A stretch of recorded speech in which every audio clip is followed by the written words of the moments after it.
Hello everyone, welcome back to GearUpWindows. In today's video, I will show you how to enable GPU Rasterization in Google Chrome on Windows 11 or Windows 10. GPU Rasterization is an advanced feature that allows Chrome to use your computer's graphics card instead of the CPU to render web pages. This can improve performance, make scrolling smoother, and reduce CPU usage, especially when you are browsing heavy websites or watching videos. By default, this feature may not be enabled on some systems, but you can easily turn it on using Chrome flags. So let's get started. First, open Google Chrome browser on your computer. Now click on the address bar and then type Chrome : //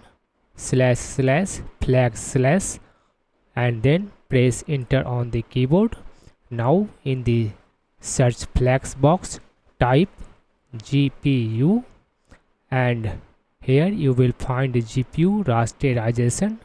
Click on the drop down menu and choose here enabled option.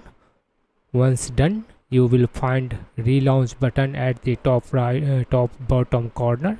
Click on the relaunch button to reopen Google Chrome. After Chrome restarts, GPU Rasterization will be enabled on your system.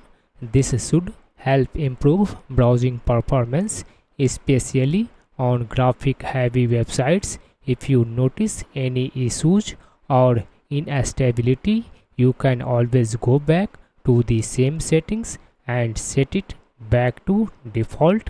That's it. This is how you can enable GPU Rasterization in Google Chrome on Windows 11 or Windows 10.